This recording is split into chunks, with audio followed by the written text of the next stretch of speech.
अस्सलामु अलैकुम वरहमतुल्लाहि वबरकातुहू। इन्नल हम्दुलिल्लाह नहमदुहु व नस्तईनुहु व नस्तगफिरुहु व नऊज़ु बिल्लाहि मिन शुरूरि अनफुसिना व मिन सय्यिआति अमालिना। मन यहदिहिल्लाहु फला मुदिल्ल लहु व मन युद्लिल फला हादिय लहु व अशहदु अन ला इलाहा इल्लल्लाहु वहदहु ला शरीका लहु व अशहदु अन्न मुहम्मदन अब्दुहु व रसूलुहु सल्लल्लाहु तआला अलैहि व अला आलिहि व सहबिहि व सल्लम तस्लीमन कसीरा।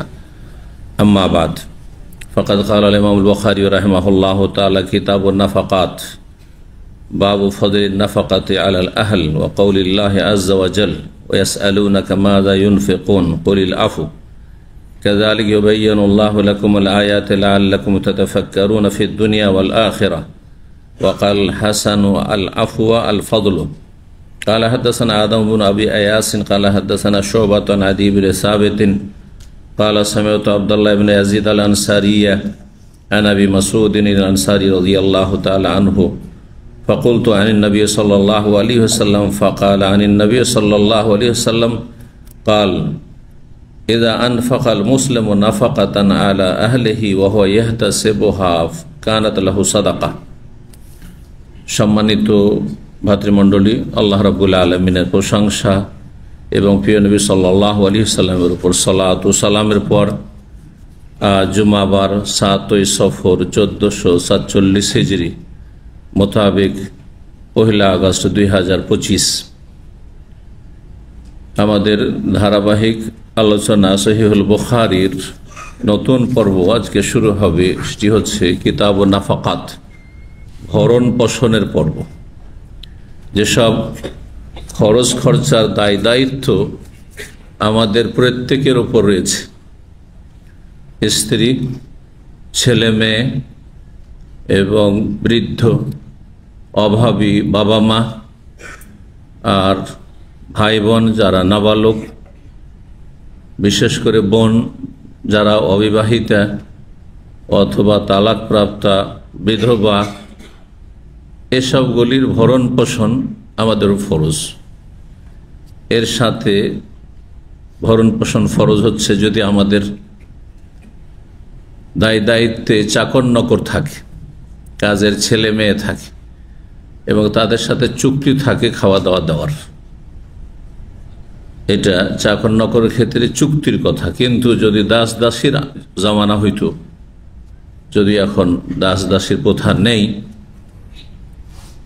শরীয়তে বিশেষ পদ্ধতিতে তার অনুমোদন দেওয়া হয়েছে। দাস দাসী যদি থাকে, যেহেতু তাদের ব্যক্তি মালিকানা নেই, সুতরাং মনিবের ওপর তাদেরও ভরণ পোষণ ফরজ। এই ভরণ পোষণ নিয়ে আজকের পর্ব শুরু হবে। আজকে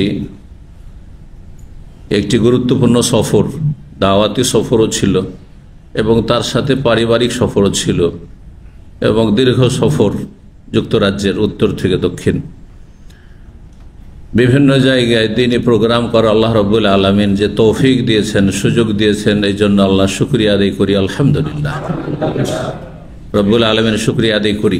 ডানে বামে কত মানুষ বিপদগ্রস্ত, ক্ষতিগ্রস্ত হচ্ছে, আর কত সমস্যার সম্মুখীন হচ্ছে, বালা মুসিবতের সম্মুখীন হচ্ছে, কিন্তু আল্লাহ রাব্বুল আলামিন আমাদেরকে সহি সালামত রেখেছেন। যেখানে থাকি, ঘরে থাকি, বাইরে থাকি, সফরে থাকি, বাড়িতে থাকি, আল্লাহ যে আমাদেরকে নিরাপত্তা দিয়েছেন এবং নিরাপদ রেখেছেন, সহি সালামত রেখেছেন। আমরা আপন আপন জায়গা থেকে সবাই আল্লাহ শুকরিয়া আদায় করি। যেহেতু শুকরিয়া আদায় করলে আল্লাহ এই নিয়ামতকে আরও স্থায়ী করবেন, আরও বাড়িয়ে দেবেন। লাইন শাকারতুম লা আযীদান্নাকুম, তোমরা যদি শুকরিয়া আদায় করো, আল্লাহ কসম করে বলেছেন, আল্লাহ শপথ করছেন, যদি তোমরা শুকরিয়া আদায় করো। লাইন বলাই হয় কসমের ক্ষেত্রে, তাগিদের আরবি ভাষা। লা আযীদান্নাকা, অবশ্যই তোমাদের, অবশ্যই, এখানেও তাকিদ, অবশ্যই অবশ্যই তোমাদের নিয়ামতকে আমি বৃদ্ধি করে দেব। যেই নিয়ামতের শুকরিয়া আদায় করো, সেই নিয়ামতকে আল্লাহ বাড়িয়ে দেবেন। আল্লাহ সমস্ত নিয়ামত আল্লাহর পক্ষ থেকে, সমস্ত নিয়ামত আমাদের শরীরের ভিতরে বাইরে চারপাশে যা কিছু রয়েছে, আল্লাহ সব কিছুতে যেন বরকত দান করেন এবং সব কিছুর শুকরিয়া আদায়ের তৌফিক দান করেন। বলুন আলহামদুলিল্লাহ। আলোচনার শুরুতে বললাম নাফাকাত, নাফকাতুনের বহু বচন, মানে খরচ খরচা। খরচ খরচা মানে এমন খরচ খরচা যা বহন করা ফরজ, যা আমাদের ওপর ফরজ হিসাবে ন্যস্ত করা হয়েছে, যার দায়িত্ব। এ হচ্ছে নাফাকা ওয়াজিবা, ফরজ নাফাকা। এছাড়া যে কোনো আল্লাহ সন্তুষ্টির কাজে খরচ করা মুস্তাহাব, নফল কাজ। এজন্য মনে রাখবেন যে প্রত্যেকটি নেক আমলের ক্ষেত্রে, প্রত্যেক নেক আমল ভালো কাজের ক্ষেত্রে দুটো অবস্থা রয়েছে, হয় ফরজ না হলে নফল।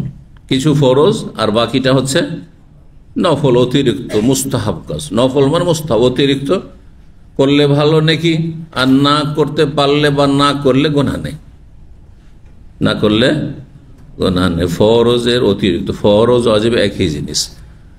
তো নাফাকা ওইরকম ভরণ পোষণ বা খরচ খরচার দায়িত্ব বা খরচ খরচা হচ্ছে দুই রকমের। আর নাফাকাতুল ওয়াজিবা, ফরজ ব্যয় বহন করা, খরচ খরচা করা, যার দিকগুলি সংক্ষেপে বলে দিলাম যাতে একজন মানুষের জানা থাকে। আজকাল অধিকাংশ মানুষ মনে করে নিজের পেটের খরচ আমার ফরজ, আর স্ত্রী আর ছেলে মেয়েতে সীমিত করে দেয়। যাতে এতে সীমিত না করেন, বাবা মায়ের ক্ষেত্রে কোন ক্ষেত্রে ফরজ হবে, কোন ক্ষেত্রে মুস্তাহাব নফল হবে, এটাও আপনাকে জানতে হবে। আর ভাই বোনদের ক্ষেত্রে কখন ফরজ হবে, কখন নফল হবে। আপনার ভাই সাবালক না নাবালক, তারপর আপনার নাবালক ভাই হলে তার দেখাশোনার মতো, তার ব্যয় বহনের ক্ষমতা আপনার বাবার আছে কিনা।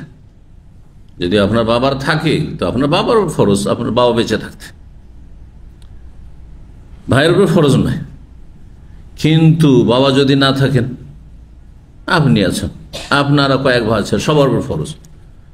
মুশতারাকা ফরজ যদি কয়েক ভাই থাকেন, দুই ভাই তিন ভাই করছেন না বলে আপনিও করবেন না যে আমি এক ভাই করবো না, আপনার ফরজ।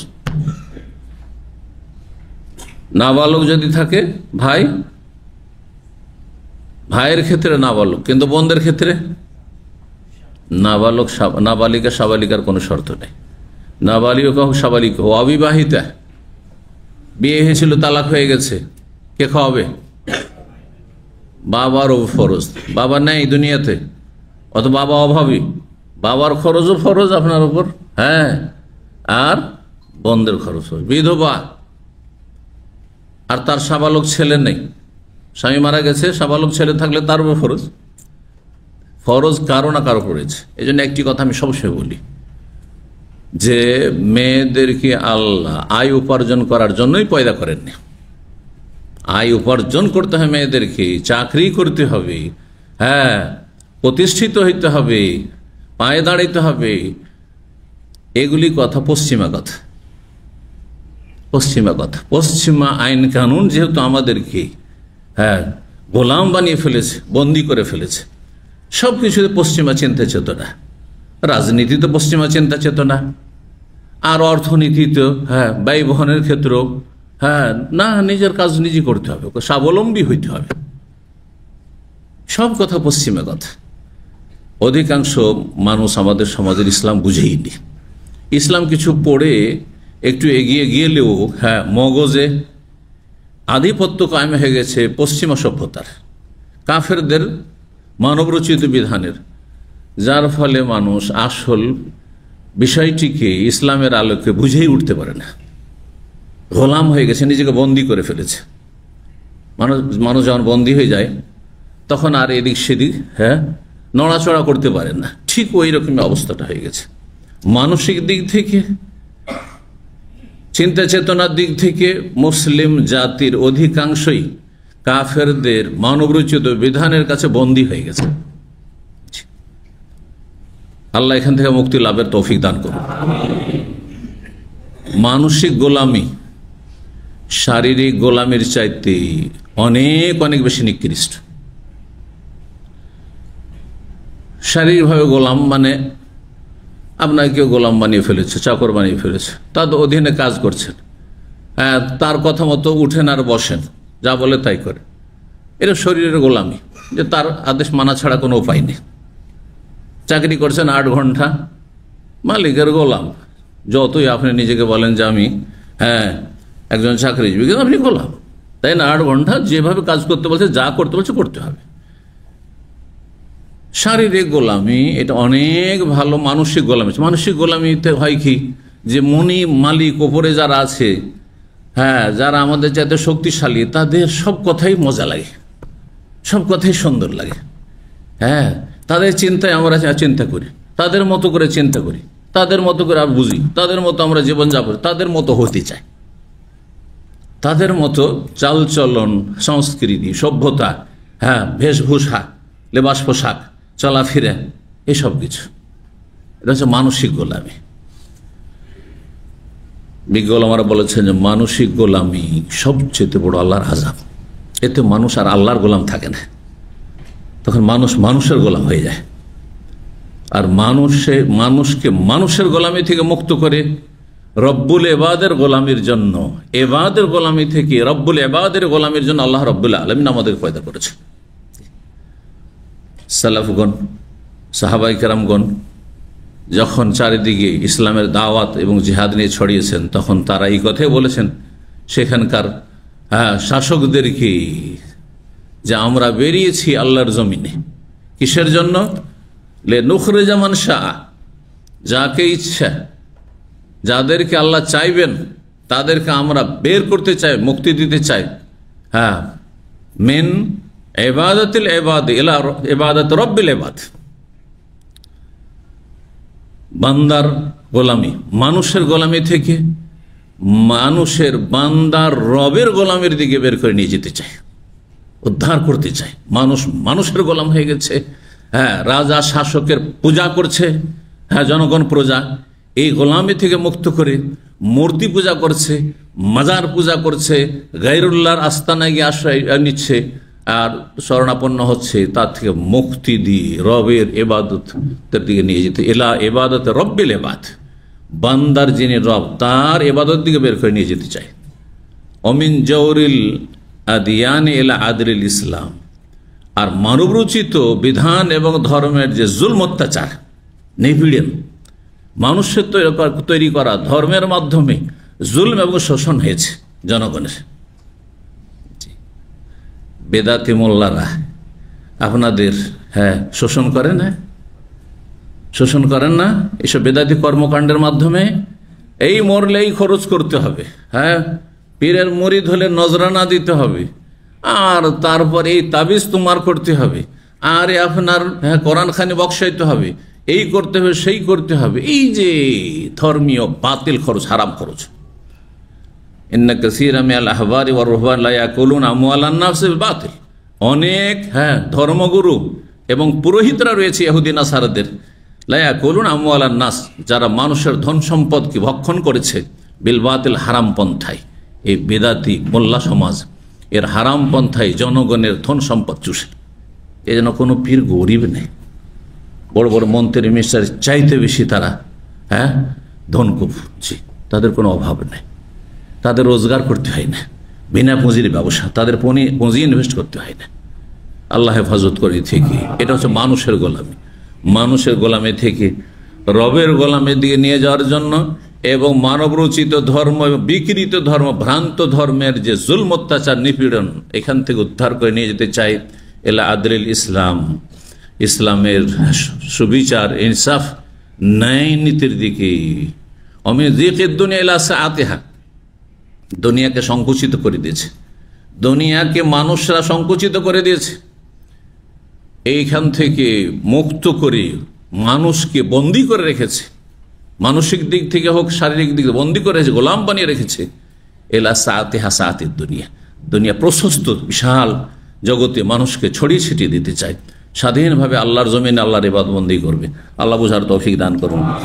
বলছিলাম ভরণ পোষণের বিষয়টিকে আমরা বুঝতে পারি না এবং মেয়েদেরকে আমরা, বোনদেরকে আমরা অসহায় ছেড়ে দিচ্ছি, নারী নির্যাতন হচ্ছে একমাত্র ইসলাম থেকে সরে যাওয়ার কারণে।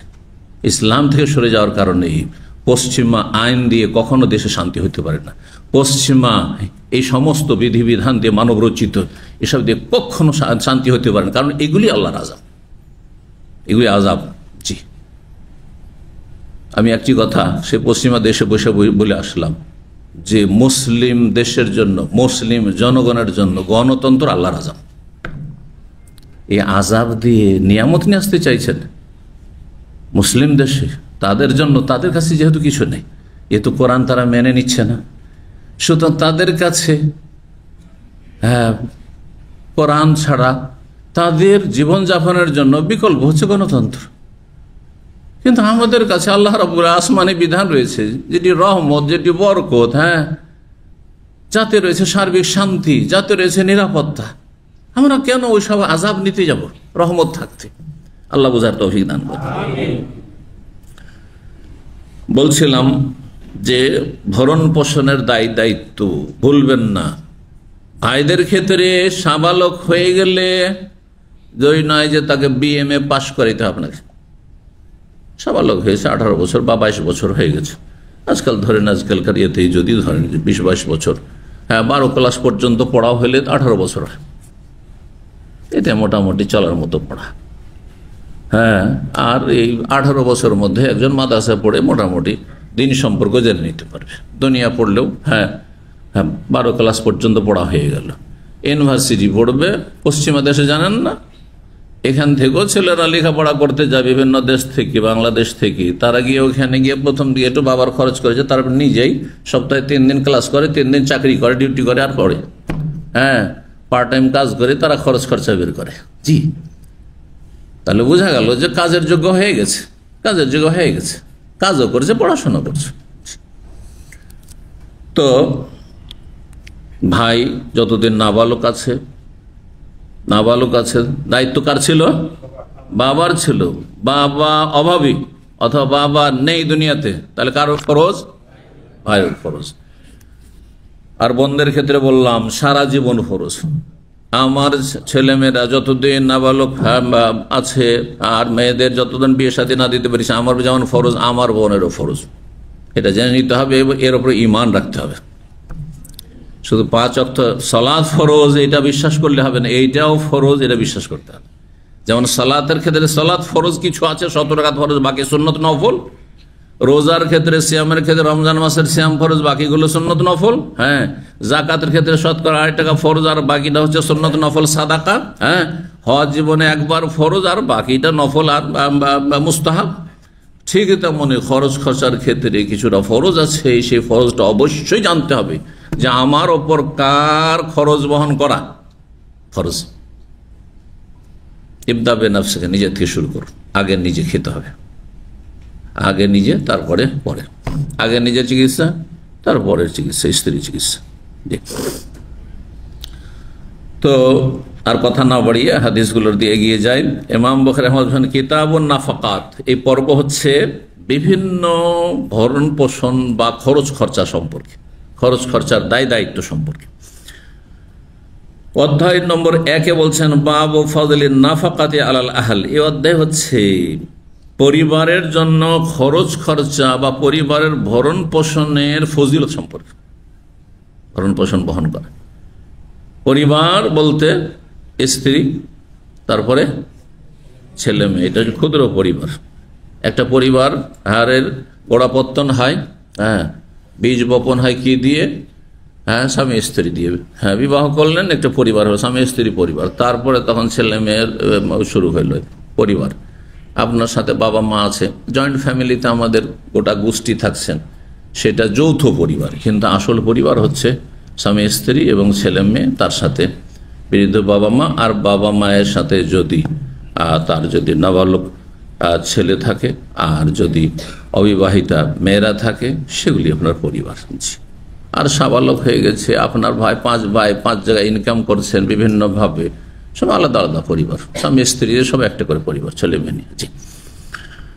তো পরিবারের খরচ খরচার ফজিলত সম্পর্কে, পরিবারের উপরে যদি খরচ করেন সে তারও ফজিলত আছে, সেটাও নেকির কাজ, কিন্তু নেকির নিয়ত থাকতে হবে। কারণ ইসলামের মূলনীতি হচ্ছে ইন্নামাল আমালু বিন্নিয়াত। মানুষের যে কোনো কর্ম কিসের উপর নির্ভর করে?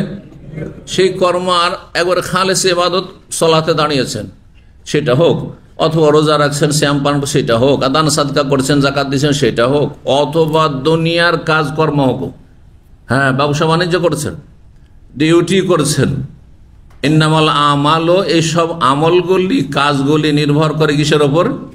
নিয়তের ওপর। আপনি যে এখানে প্রবাসে আছেন, 1 বছর 2 বছর করে পরিবার ছেড়ে থাকছেন, আত্মীয় স্বজন বাপ মা প্রিয়জনকে ছেড়ে দূরে থাকছেন, আপনি একাই থাকছেন, অনেক সময় কেউ নেই আপনার, হ্যাঁ সুখে দুঃখে কেউ যদি জিজ্ঞাসা করবে ভালো মন্দ খোঁজ খবর নিও, তাও নেই, তাও থাকছেন প্রতিকূল অবস্থায়। এখানেও যদি নিয়তটা সৎ থাকে আপনার নেকি হচ্ছে। ইসলাম এত সুন্দর দিন যে সব ক্ষেত্রে নেকি, এমনকি ঘুমেও নেকি আছে, ঘুমেও নেকি আছে। ঘুমও সাদাকা, ঘুমের মাধ্যমে হ্যাঁ আমার শরীর হক আদায় করবো, বলে জাসাদিকা আলাইকা হাক্কান, নবী সাল্লাল্লাহু আলাইহি হাদিস, এই হাদিস আমল করবো। তোমার শরীরের হক আছে তোমার ওপর, বলে আইনাকা আলাইকা হাক্কান, তোমার চোখের হক আছে, চোখের হক আদায় করবো। জি। তারপরে মানসিক শারীরিক যখন শান্তি হবে, তখন সকালবেলা গিয়ে সুন্দর করে ডিউটিটা করে আসবো, রুজিটা আমার হালাল হবে। হ্যাঁ তাড়াতাড়ি ঘুমিয়ে যাব যাতে আমি তাহাজ্জুদ পড়তে পারি, তাড়াতাড়ি আমি ঘুমিয়ে যাব যাতে ফজর আমার মিস না হয়। এ নিয়ে তো ঘুমটাও সাদাকা, ঘুমটাও নেকি। তাহলে ঘুমিয়ে যদি নেকি হয়, তাহলে বাকি আর কি বাকি থাকলো? কিছু বাকি থাকলো? সবই নেকি, যে কোনো ভালো কাজ নেকি। শুধু হারাম কাজ থেকে বেঁচে আছেন, ওটাও নাকি। আপনার আশেপাশে হারাম দেখছে, হারাম শুনছে, হারাম খাচ্ছে, কেউ জর্দা দিয়ে পান খাচ্ছে, জর্দা খাচ্ছে, কেউ তামাক খাচ্ছে, কেউ সিগারেট খাচ্ছে, আর আপনি সেটাতে বেঁচে আছেন। ইবাদত তারকেটি, আপনি হারামকে পরিত্যাগ করলেন, তার ইবাদত, নেগেটিভ ইবাদত। এটা অনেকে বুঝেন না, অনেকে এটা সেন্সে রাখেন না, নিজের খেয়ালে রাখেন না, যে আমরা যে কত গুনাহ থেকে ডানে বামে অন্যরা করছে আর বেঁচে আছি, এটাই যে আমার নেকি, এটাই যে আমার ইবাদত। এটা কয়জন মনে রাখেন? অনেক দিনদার ধার্মিক লোকের এই কথাটা মনে রাখেন না, মনে করছে যে এই যে নামাজটা পড়লাম জুমাটা, ওইটা মনে হয় নেকির কাজ। এই যে এখানে বসে আছি, দিনের কথা শুনছি, এটা নেকির কাজ। আর বাকিটা যেই যে সময়গুলো 24 ঘন্টা আমার দিনে চলে যাচ্ছে, এই সময়গুলো হয় ঘুমিয়ে থাকছি, আর না হলে জেগে থাকলে হারামে নেই আমি, হ্যাঁ হারামে নেই, অন্যায় কাজে নেই, কোনো পাপের জায়গায় নেই, হ্যাঁ পাপের সাথে সহযোগিতা দেয়। তাহলে এই যে নেগেটিভ নেকি, আমি পাপের নেই, এটাই নেকি, নেকির কাজ। সুবহানাল্লাহ। আল্লাহ যেন আমাদেরকে দিনকে এইভাবে বুঝার তৌফিক দান করেন এবং নিয়তটাকে প্রশস্ত করার তৌফিক দান করেন। কারণ নিয়ত যত বেশি লম্বা চড়া প্রশস্ত হবে, তত বেশি নেকির পরিমাণ বাড়বে, নেকির পরিমাণ বাড়বে।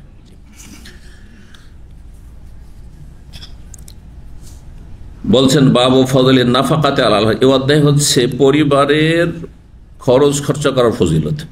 ওয়া কাউলিল্লাহি আযজা ওয়া জাল্লা, আর মহান আল্লাহর বাণীর তাফসীর সম্পর্কে। সূরা বাকারা 219 220 আল্লাহ কি বলেছেন শুনেন। আল্লাহ বলেছেন ওয়ায়াসআলুনাকা মাযা ইউনফিকুন, হে নবী তোমাকে জিজ্ঞেস করছে লোকেরা। সাহাবায়ে কেরামগণ এসে জিজ্ঞাসা করতেন মাসলা। নবী সাল্লাল্লাহু আলাইহি সাল্লামের অলরেডি জানা আছে, এর আগেই ওহী হয়ে গেছে, জানা যেভাবে ওহী হোক, কোরআনের ওহী হোক অথবা হাদিসে যে কোনো ওহী হোক না, দুটোই ওহী, মাসলার উত্তর সাথে সাথে দিয়ে দিতেন। আর যদি এর আগে হয়তো এরকম প্রশ্ন আসেনি, আর এরকম বিষয় সম্পর্কে আল্লাহ নবীকে জানাননি এখন পর্যন্ত, জিজ্ঞাসা করেছেন, তখন অপেক্ষা করতেন, উত্তর দেওয়ার জন্য অপেক্ষা করতেন, নীরব থেকে যেতেন। হ্যাঁ, আর তারপরেই চট করে আয়াত নাযিল 7 আসমানের উপর থেকে। সুবহানাল্লাহ। লোকেরা এসে জিজ্ঞাসা করেছে মাযা ইউনফিকুন, আমরা কি খরচ করব আর খরচ করার পদ্ধতিটা কেমন হবে। আমরা যে খরচ খরচা করব, খরচ খরচার ক্ষেত্রে একটা বললাম যে ফরজ, আর একটা হচ্ছে সুন্নত নফল, হ্যাঁ তাই না।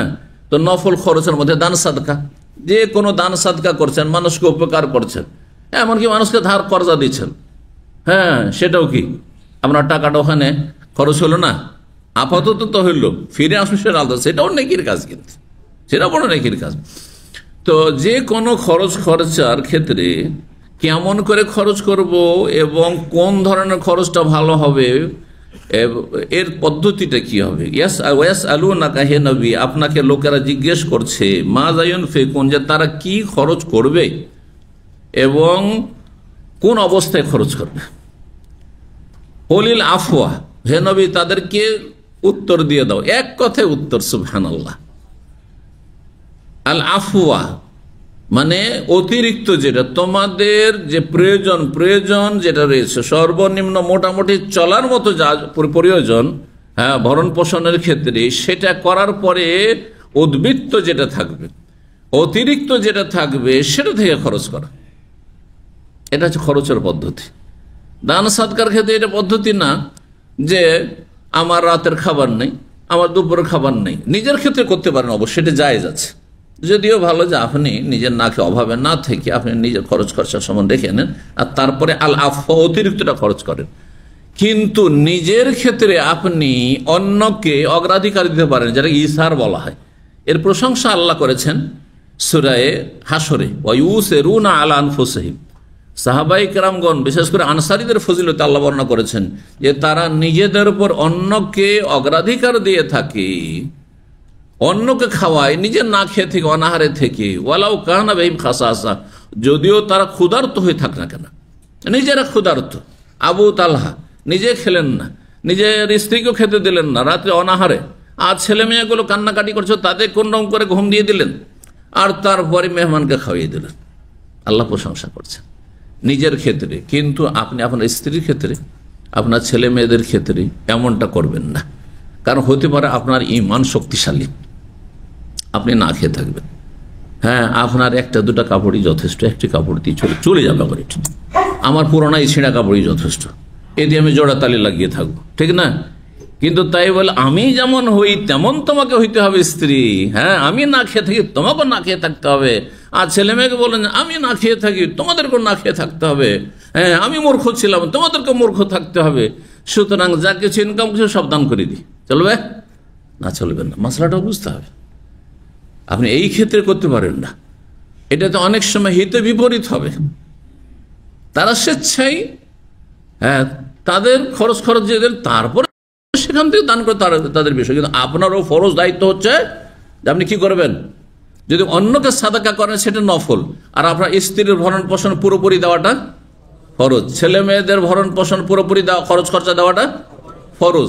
এদিকে ফরজ বাদ দিয়ে ওদেরকে অভাবে রেখে, ওদেরকে না খাওয়িয়ে, ওদের চিকিৎসা না করে আমি দান করে দিলাম, মসজিদ মাদ্রাসা দান করে দিলাম, চলবে না? এটা করবেন না। আপনি নিজের ক্ষেত্রে করতে পারেন, নিজের ক্ষেত্রে করতে পারেন। কিন্তু ছেলে মেয়েদের ক্ষেত্রে, স্ত্রীর ক্ষেত্রে পুরো খরচ দিয়ে দিবেন। মাসিক খরচ কত হয়, বা দৈনিক হিসাবে দিচ্ছেন দৈনিক খরচ কত হয়, অথবা বাড়িতে খাওয়া দাওয়ার সমান যথেষ্ট আছে, যা কিছু লাগে খাবার দাবার যা প্রয়োজন বলছে কিনে এনে দিয়ে দিয়েছেন। আর তারপরে যেটা উদ্বৃত্ত থাকছে সেটা আল আফওয়া, সেটা দান করা। এই না যে বাড়িতে অভাব, ছেলে মেয়েকে খেতে দিচ্ছেন না, আপনি বাড়িতে টাকা পাঠাচ্ছেন না, আর এইখানে দান করে দিচ্ছেন। বাড়িতে টাকা পাঠান না আবার দেশি তরিকায় নয়। দেশি তরিকা কি? যে আপনি আছেন এখানে, যা ইনকাম করছেন, আপনার বাবা আছে, যা বেতন সব আপনার বাবাকে জানতে হবে কত টাকা বেতন পাও তুমি, হ্যাঁ, কত টাকা ইনকাম করার, তারপর সব টাকা বাবার অ্যাকাউন্টে পাঠিয়ে দিতে হবে। স্ত্রীর কাছেও না, আর ছেলে মেয়ের কাছে না, ওই বাবার কাছে, আপনার বাবার কাছে আপনার স্ত্রীকে চাইতে হবে, আপনার বাবার কাছে আপনার ছেলে মেয়েকে চাইতে হবে। এটা হারাম কাজ, হারাম কাজ। এটা অনৈসলামিক তরিকা। অধিকাংশ পরিবারের অবস্থা এরকম, যার ফলে একদিকে গিয়ে বেশি করে দিয়ে দিলেন আপনি, হ্যাঁ, যে বাবার প্রয়োজন নাই, সব কিছু আছে, সব টাকা পয়সা দিয়ে দিলেন। স্ত্রীর ওপরে জুলুম করলেন আপনি, ছেলে মেয়ের জুলুম করলেন। হঠাৎ করে এখানে মরলেন আপনি, বা হঠাৎ করে দেশে গিয়ে মারা গেলেন, বা গেলেন খালি হাতে, বাবা আপনাকে তো 10 লাখ টাকা 20 লাখ টাকা পাঠিয়ে টাকাটা দিন, ব্যবসা বাণিজ্য করি, যা সব শেষ। হ্যাঁ হ্যাঁ, জমি জায়গা খেয়ে নিয়েছি, সব ছেলেরা যেমন ভাগ পাই তুইও পাবি। হচ্ছে না? হচ্ছে না? জুলুমটা কে করেছে? অমা যালামাহুমুল্লাহ, আল্লাহ জুলুম করেননি। ওয়ালাকিন আনফুসাহুম ইয়াজলিমুন, নিজের উপর জুলুম করেছেন। নিজের উপর জুলুম করেছেন, নিজের স্ত্রীর উপর জুলুম করেছেন, নিজের ছেলেমেয়ের উপর জুলুম করেছেন। জি, জুলুম মানে যেখানে যেটা রাখতে হবে সেটা না রাখা, যেখানে যেটা রাখতে হবে সেখানে না রাখার নাম হচ্ছে জুলুম। আর ইনসাফ, সুবিচার হচ্ছে যেখানে যেটা রাখতে হবে সেটার নাম হচ্ছে ইনসাফ। তো বাবা মায়ের যতটা প্রয়োজন, কোন অবস্থায় তারা আছেন, ততটা দেওয়া হচ্ছে ইনসাফ। আর বাবা মাকে দিয়ে দিলেন, তাদের নামে জমি জায়গা সব হইল, আর আপনার হাত শূন্য, আপনার ছেলে মেয়েগুলো তাকিয়ে আছে, দাদা এ লাগবে, হ্যাঁ, আপনার ওয়াইফকে বলতে হবে, ও শ্বশুরকে বলতে হবে বাবা বাবা বলতে হবে, আর তারপরে রিকোয়েস্ট করতে হবে, মায়া দয়া হলে দেবে, না হয় দেবে না। জি, আউযু বিল্লাহি মিনাশ শাইতানির রাজিম। আল্লাহ হেফাজত করেন সব থেকে। জেহালাতের সীমা ছড়িয়ে গেছে। বাবা মহারাজ কত জালেম আমাদের দেশের, আল্লাহ হেফাজত এদের অনিষ্ট থেকে। আল্লাহ এদেরকে সঠিক বুঝ দান করুন, হেদায়েত দান করুন।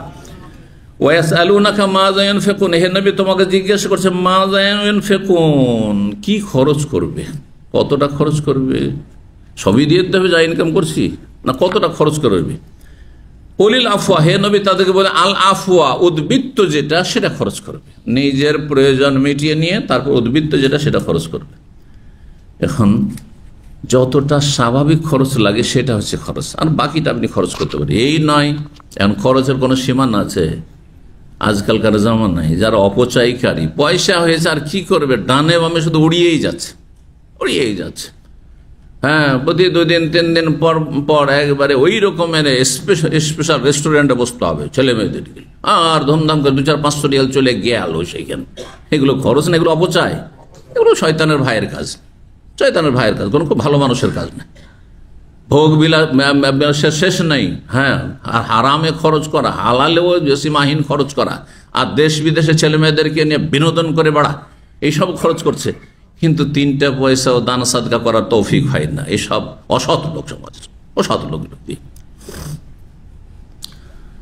কাযালিকা ইউবাইয়িনুল্লাহু লাকুমুল আয়াত, এইভাবে আল্লাহ তোমাদের জন্য তার আয়াত বিধিবিধান বর্ণনা করেছেন। লাআল্লাকুম তাতাফাক্কারুন, যাতে করে তোমরা এই বিষয়কে নিয়ে চিন্তা করো যে কার কি দায়িত্ব রয়েছে এবং কতটা কোন ক্ষেত্রে ফরজ রয়েছে আর কতটা খরচ করতে পারবো নফলের ক্ষেত্রে। লাআল্লাকুম তাতাফাক্কারুন ফিদ দুনিয়া ওয়াল আখিরাহ, দুনিয়া এবং আখিরাত দিয়ে। জি, দুনিয়া কেমন করে সুন্দর হবে, আখিরাত কেমন করে সুন্দর হবে, এগুলো চিন্তা করতে হবে আপনাকে। আপনার একটা টার্গেট হইতে হবে, আমার আয় উপার্জন কতটা, আমার চাদর কতটা লম্বা, ততটা পা লম্বা করব। সহজ উদাহরণ, তাই না? ঠিক ওই রকমই আপনার আয় ইনকাম যতটা সেই অনুযায়ী খরচ করবেন। কোনটা ফরজটা ফরজের মতো করে, নফল সুন্নতগুলি নফল সুন্নতের মতো করে খরচ করবেন, আর অতিরিক্ত মুবাহ যেটা জায়েজ সেটা জায়েজের মতো করে। জরুরি নয় আমার গোটা মাস কি বছরও যদি আমি কোনো রেস্টুরেন্টে না বসি, আর যদি ফাস্টফুড না খাই বা ছেলে মেয়েদেরকে না খাওয়াই, তো কোনো অসুবিধা আছে নাকি? কোনো অসুবিধা নেই।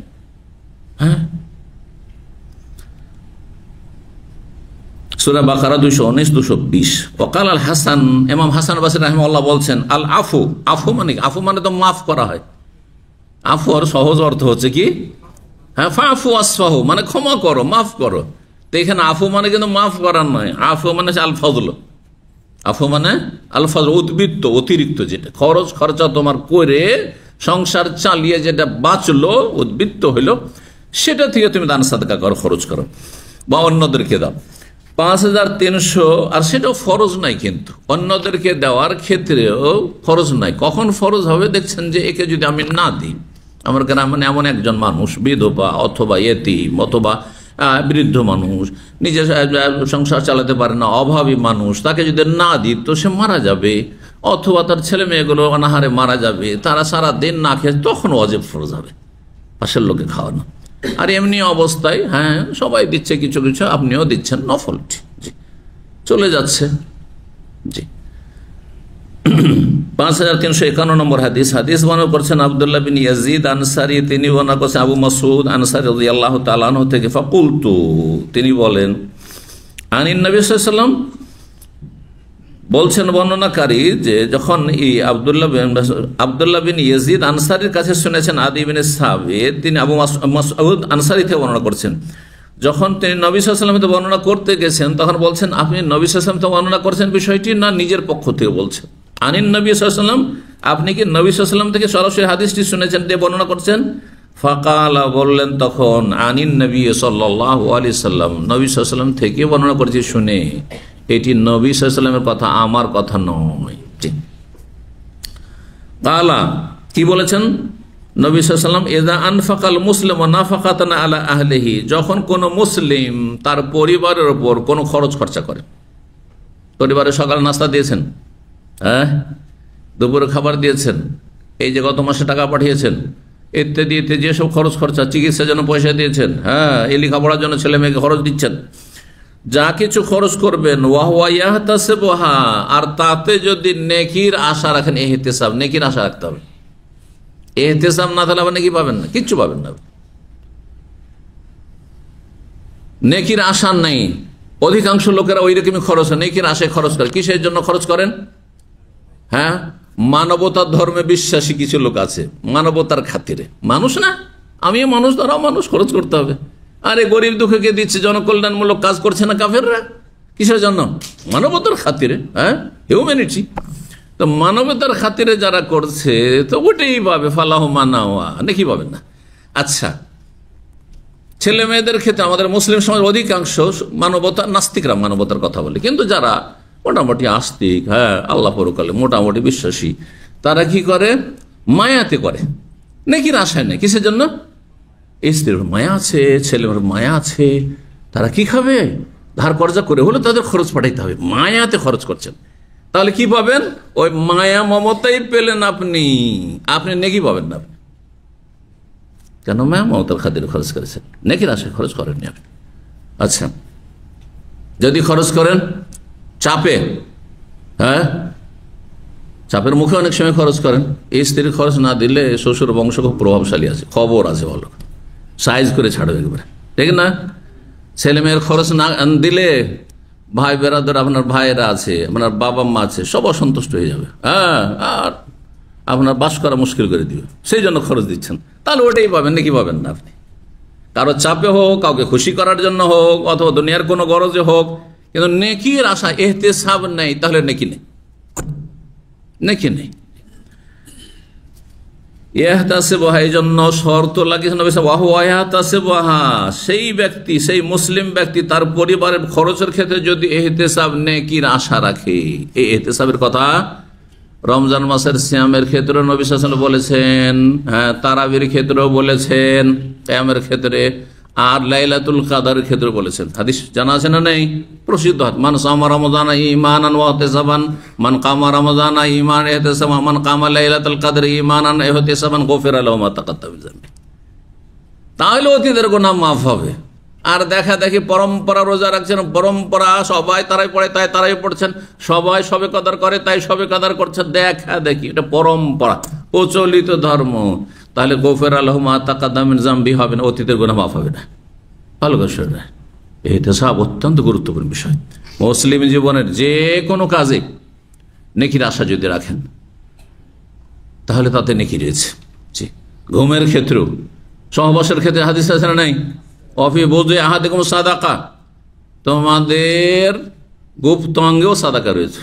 সাহাবীরা অবাক হয়ে গেলেন, ইয়া রাসূলুল্লাহ, হ্যাঁ, ইয়াতি আহাদনা শাহওয়াতাহু, একজন যৌনাচার করছে, সে নিজের শারীরিক চাহিদা পূরণ করছে, আর তাতে নাকি আছে, এটা কেমন কথা হয়ে গেল? হ্যাঁ, নিছক দুনিয়াদারি কাজ। হ্যাঁ, তখন নবী সাল্লাল্লাহু আলাইহি ওয়াসাল্লাম বলেন, আরাইতা, আচ্ছা বলো তো, লাউ ওয়াযাহা ফি হারাম, তার গুপ্ত অঙ্গটাকে যদি হারাম জায়গায় নিজে রাখতো, হ্যাঁ, সে যদি সমকামিতা করতো, সে যদি জেনা ব্যভিচার করতো, স্ত্রীর সাথে মিলন না করে যদি জেনা ব্যভিচার করতো, কুকাজ, হ্যাঁ, অথবা হস্তমৈথুন করতো, আকানা আলাইহি বিজরুন, তাহলে গুনার বোঝা চাপতো না? হ্যাঁ, তা তো হইতো। তাহলে এই কাজালিকা, সে হারাম থেকে বাঁচার জন্য স্ত্রীর সাথে সহবাস করছে, সেই জন্য সে নেকি পাবে, সাদাকা হবে তার। সুবহানাল্লাহ।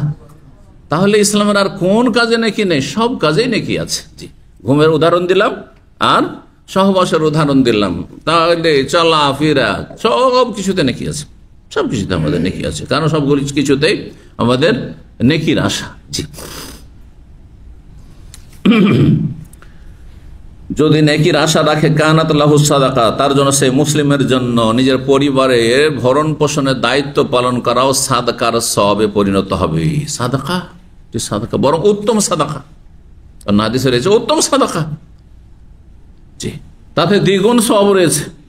পরকে দিলে এক নেকি, আর ঘরকে দিলে দুই নেকি। আজরুল কারাবাতি আজরুল সাদাকা, সাদাকার নেকি, আর আত্মীয়তার সুসম্পর্ককে আপনি বহাল রাখলেন, মজবুত করলেন, অটুট করলেন, তার নেকি। নবী সাল্লাল্লাহু আলাইহি হাদিস। জি, 5352 নম্বর হাদিস। হাদিস বর্ণনা করেছেন আবু হুরায়রা রাদিয়াল্লাহু তাআলা আনহু, বলেন, আন্না রাসূলুল্লাহ সাল্লাল্লাহু আলাইহি ওয়াসাল্লাম, রাসূল সাল্লাল্লাহু বলেন, কাল আল্লাহ, মহান আল্লাহ বলেছেন, হাদিসে মহান আল্লাহ বলেছেন। এই হাদিসকে কি বলা হয়? হাদিসে কুদসি।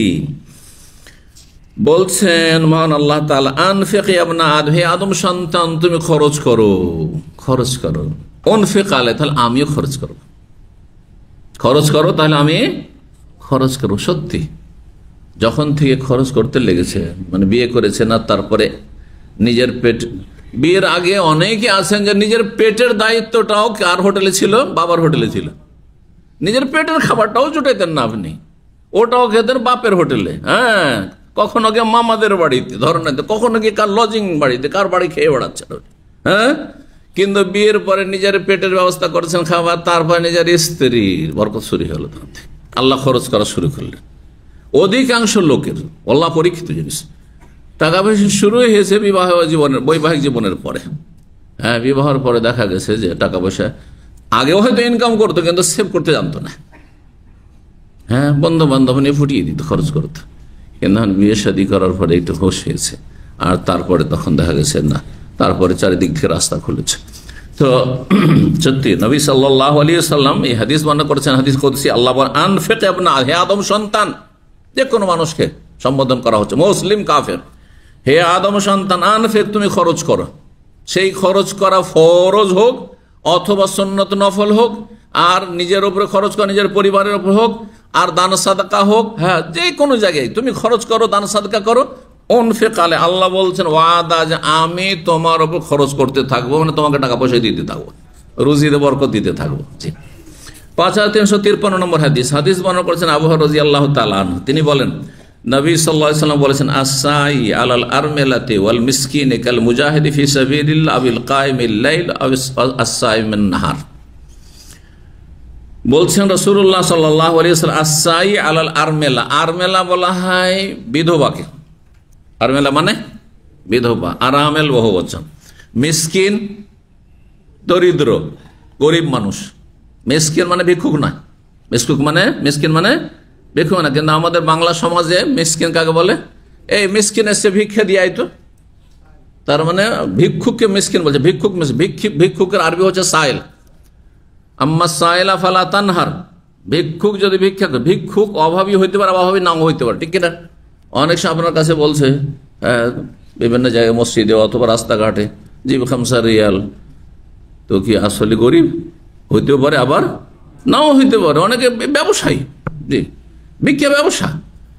তো ভিক্ষুক ভিন্ন জিনিস, সাইল। আর মিসকিন যে দরিদ্র অভাবী, সে হচ্ছে মিসকিন। ফকির এবং মিসকিন দুটো শব্দের মানে হচ্ছে দরিদ্র অভাবী। হ্যাঁ, তো দুটোতে কিছুটা পার্থক্য রয়েছে। মিসকিন যার কিছু অভাব রয়েছে আর কিছু তার কাছে আছে, আর ফকির যার কাছে একেবারে কিছু নেই অথবা সামান্য কিছু আছে, বেশিটাই নাই, যা প্রয়োজন তার, জরুরি যে প্রয়োজন তার অধিকাংশটা নেই, সে হচ্ছে ফকির। তো নবী সাল্লাল্লাহু আলাইহি ওয়াসাল্লাম বলছেন, আস-সাই, সাই মানে প্রচেষ্টাকারী। সাই মানে দৌড় দেওয়া। যেই ব্যক্তি দৌড় ঝাঁপ করে, ছোটাছুটি করে, মানে প্রচেষ্টা করে। আলাল আরমেলা, কার জন্য? বিধবার ব্যয় বহনের জন্য, বিধবার খরচ খরচা বহন করার জন্য যে মেহনত পরিশ্রম করে, রোজগার করে। আল মিসকিন, দরিদ্র অভাবীকে দান সাদকা করার জন্য, কিছু দেওয়ার জন্য, এই সৎ নিয়তে যেই ব্যক্তি কি করে, রোজগারের জন্য প্রচেষ্টা করে, সাই, হ্যাঁ, দৌড়ধূপ করে, তার উদাহরণ হচ্ছে কার মতো? অর্থাৎ যেই ব্যক্তি এই বিধবার একজন বা একাধিক বিধবার ভরণ পোষণের দায়িত্ব নিল, একটা ইয়াতিম অভাবী ছেলের বা অসহায় গরিবের কি নিল? দায়িত্ব নিল। নবী সাল্লাল্লাহু আলাইহি ওয়াসাল্লাম এখানে বিধবা বললেন আর দরিদ্র বললেন, ইয়াতিম কেন বললেন না? যদি আপনাদের জিজ্ঞাসা করে, কি জবাব দেবেন? দেখি কি বুঝছেন আপনারা। হ্যাঁ, যে বলবে হাত তুলবে। হ্যাঁ,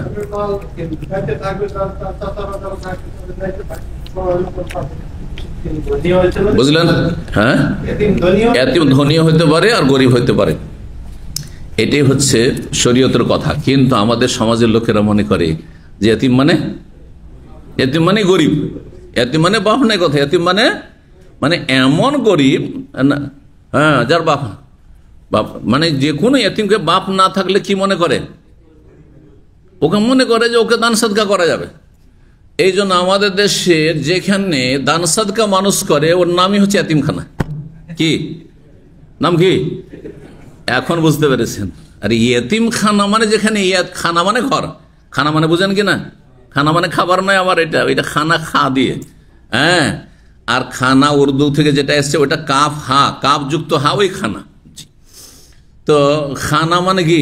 খানায় কাবা মানে কি?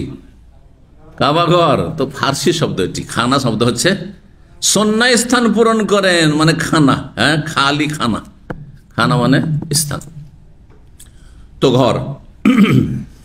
তো ইয়তিম খানা মানে যেখানে ইয়তিমরা বসবাস করে। ইয়তিমরা কি করে? বসবাস করে। ইয়তিম খানাতে আপনারা দান সাদকা, অনেকে যাকাতও দিয়ে থাকেন, দেন না? দেন না? তো শুধু ইয়তিম খানাতে যাকাত দেওয়া যাবে? ওখানে তো ধনী ছেলে পড়তে পারে, পড়তে পারে না? ইয়তিম কাকে বলা হয়? নাবালক অবস্থায় ছিল, ওই অবস্থায় তার বাবা মারা গেছে, সে হচ্ছে ইয়তিম। কোটিপতি, তার জমি জায়গা আছে, হ্যাঁ, ঢাকাতে টাওয়ার তৈরি করে রেখেছে, আর 1 বছর 2 বছরের বাচ্চা ছিল, ওই অবস্থায় তার বাবা মারা গেছে, ছেলেটা ইয়তিম না? তার জন্য আপনার ইয়তিমখানাতে ওই খাবার খাওয়া যায় যে জাকাতের বসে দিচ্ছেন?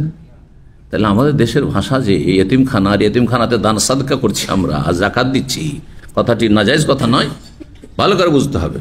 হ্যাঁ, কিন্তু আমাদের দেশের প্রেক্ষাপটে হয়তো এই ভুল ভাষার প্রচলন হয়েছে। সেটা হচ্ছে আমাদের দেশের ইয়তিমখানাতে ধনীর ছেলেরা সাধারণত থাকতে আসে না, হ্যাঁ, ধনী মৃতর ছেলে আসে না, গরিব মৃতর ছেলেরাই সাধারণত সেখানে আসে থাকে। সেই জন্য ইয়তিমখানার ইয়তিমখানায় দান সাদ। তাহলে আপনাকে ইয়তিমখানাতে দান করলে আগে নিশ্চিত হইতে হবে যে ইয়তিমখানার সব ছেলে অভাবী কিনা। যদি সব ছেলে অভাবী হয় তাহলে জাকাত দেন, আর নাহলে জাকাত দিতে পারবেন না। আর যদি আপনার সচ্ছল ছেলেকে ইয়তিমখানাতে লেখাপড়া ভালো হয়, ওখানে হেফজও ভালো হয়, সেই জন্য একটা ধনী ছেলে কিন্তু এতিম, সেই ছেলেকে ওখানে দিয়েছেন, তাহলে তার জন্য জাকাত খাওয়া জায়েজ নয়। তাহলে তার পয়সা মাসের মাস পেমেন্ট করতে হবে, তার বাবা ধন সম্পদ রেখে গেছে তাদের জন্য। কথা বুঝতে পারছেন না? পারেন নাই? জি। তো ইয়তিম এই জন্য বলা হয়নি। আর মিসকিন বলা হয়েছে যে ইয়তিম জাকাতের হকদার নয়, কিন্তু মিসকিন হলে ইয়তিম মিসকিন হইতে পারে, আবার মিসকিন ইয়তিম ছাড়া অন্য কেউ হইতে পারে। বুড়ো মানুষও এতিম হইতে পারে, আবার সুস্থ মানুষও এতিম, মানে বলছি বুড়ো মানুষ আপনার কি হইতে পারে? মিসকিন হইতে পারে। আবার কি হইতে পারে? অনেক সময় মিসকিন দরিদ্র একজন সুস্থ মানুষও হইতে পারে। সুস্থ মানুষ যে ইনকাম করছে, 500 রিয়াল বেতন পায়, আর তার সংসার চালাতে 1000 রিয়াল লাগে, সে মিসকিন না? সে মিসকিন। সৌদি আরবে চাকরি করবে, সৌদি আরবে চাকরি করে কিসের মিসকিন হবে? মিসকিন হইতে পারে। সৌদি আরবে এসে 6 মাস তার কাজই নেই, সে মিসকিন না? হ্যাঁ, একমাত্র বাবার ধন সম্পদ যথেষ্ট আছে আর সেখান থেকে টাকা পাঠাতে পারবে, তখন তাকে মিসকিন বলবো না। তুমি দেশ থেকে টাকা নিয়ে এসে খাও, হ্যাঁ, 6 লাখ 7 লাখ টাকা খরচ করে যখন এখানে আসতে পেরেছো, আর বাবার ধন সম্পদ পর্যাপ্ত আছে দেশে, আর নিয়ে আসাতে পারবে, তাহলে তুমি এখানে দরিদ্র না। জি। তো যাই হোক, এই জন্য নবী সাল্লাল্লাহু আলাইহি ওয়াসাল্লাম মিসকিনের কথা বলেননি, কিন্তু আমাদের কিসের কথা বলেননি? ইয়তিমের কথা বলেননি, বারবার মিসকিন চলে আসছে। বিধবা এবং ইয়তিম ও বিধবা আমাদের দেশে বলা হয়, কিন্তু না, বিধবা আর মিসকিন, নবী সাল্লাল্লাহু আলাইহি ওয়াসাল্লাম বিধবা আর দরিদ্র, বিধবা আর গরিব কথা বলেছেন, কারণ তারাই জাকাতও খেতে পারবে, সাদকাও খেতে পারবে। আর সাই প্রচেষ্টাকারী রুজি রোজগারের জন্য, আর মেলা কার জন্য? বিধবার জন্য, বিধবার ভরণ পোষণের জন্য, ওয়াল মিসকিন দরিদ্র লোকের অভাব ঘোচানোর জন্য। তাদের ফজিলত হচ্ছে, বা তার ফজিলত হচ্ছে কাল মুজাহিদ ফি সাবিলিল্লাহ, ওই ব্যক্তির মতো যে ব্যক্তি আল্লাহর রাস্তায় সশস্ত্র জিহাদ করে। আল্লাহর রাস্তায় যারা বদর ওহুদ করেছে তাদের মতো ফজিলত পাবে। হ্যাঁ, আর কার মতো ফজিল? আবিল কায়েমিল লাইল, এমন ব্যক্তির মতো যে ব্যক্তি সারা রাত কিয়াম করে। আল কায়েমুল লাইল মানে কুল্লাল লাইল, যে সারা রাত তাহাজ্জুদ পড়া ব্যক্তি, তার মতো ফজিলত পাবে কে? যেই ব্যক্তি দিনে রোজগার করে একটা বিধবার খরচ চালায়, একটা গরিবের খরচ চালায়। শুধু তাই না, আসায়মান নাহার, রাতে সারা তাহাজ্জুদ পড়ে আর দিনের বেলা সারাদিন রোজা রাখে, সিয়াম পালন করে। একজন মানুষ যদি প্রতিদিন রোজা রাখে আর প্রতিদিন তাহাজ্জুদ পড়ে, কত নেকি পায়? সেই নেকিটা পাবে একজন এমন ব্যক্তি যে ব্যক্তি নফল রোজাও রাখে না আর তাহাজ্জুদও পড়ে না, কিন্তু কি করে? যা রোজগার করে সেখান থেকে একজন বিধবার খরচ চালায়, একটা গরিবের খরচ চালায়, একটা গরিবের সংসার চালায়, সে ফজিলত পাবে। সুবহানাল্লাহ। 5354 নম্বর হাদিস। হাদিস বর্ণনা করেছে সাদ বিন আবি ওয়াক্কাস রাদিয়াল্লাহু তাআলা আনহু। তিনি বলেন, কানান নবী সাইয়াউদুনি ওয়া আনা মারিজুন বিমক্কাহ। নবী সাল্লাল্লাহু আলাইহি ওয়াসাল্লাম আমার খোঁজ খবর নেওয়ার জন্য আসলেন অসুস্থ অবস্থায়, যখন আমি মক্কায় অসুস্থ হয়ে পড়েছিলাম। সাদ বিন আবি ওয়াক্কাস হিজরতের পরে মক্কা এসেছিলেন, আর আসার মক্কায় এমন রোগী হয়ে গেলেন যে অন্য হাদিস রয়েছে আশফাইতু আলাল মউত, আমি মরণকে মনে হয় চোখের সামনে দেখছি যে আমি মরে যাবো, আর বাঁচবো না, মর অবস্থা। ফাকুলতু, তখন আমি বললাম, লি মালুন, আমার যথেষ্ট ধন সম্পদ রয়েছে। মালুন মানে মালুন কেজিরুন, তানবিন দি তাজিম, এটা আবার বালাগাতের সাবজেক্ট। তানবিন দিয়েই হ্যাঁ অনেকের অর্থ হয়। ওয়ালা আবদুন মুমিনুন খায়রুম মিন মুশরিকিন, এই যে মুশরিকিনের তানবিন বলছে মুশরিকিন আজিমিন, একজন মুশরিক কাফের রাজার চাইতে আবদুন মুমিন একজন নিম্নমানের মুসলিম দাস। আল্লাহ বলছেন উত্তম। মুসলিম দাসকে বিয়ে দাও, তবু কাফের রাজা বাদশাকে বিয়ে দেবে না। ওয়ালা আবদুন মুমিন খায়রুম মিন মুশরিকিন, ওয়ালা আবদুন মুমিনুন হাকিরুন খায়রুম মিন মুশরিকিন আজিমিন। বালাগাতের উদাহরণে দেওয়া হয়েছে, বালাগাত একটি অলংকার সাবজেক্ট রয়েছে। তো এখানেও ঠিক ওই রকম, লি মালুন, আমার যথেষ্ট ধন সম্পদ রয়েছে, আর আমি তো মরে যাব, আর আমার কন্যা সন্তান ছাড়া কিছু নেই। এখানে কথাটি নেই, কিন্তু হাদিস ইয়া রাসূলুল্লাহ, আমার কয়েকটা মেয়ে আছে, কিন্তু আমার ছেলে সন্তান নেই।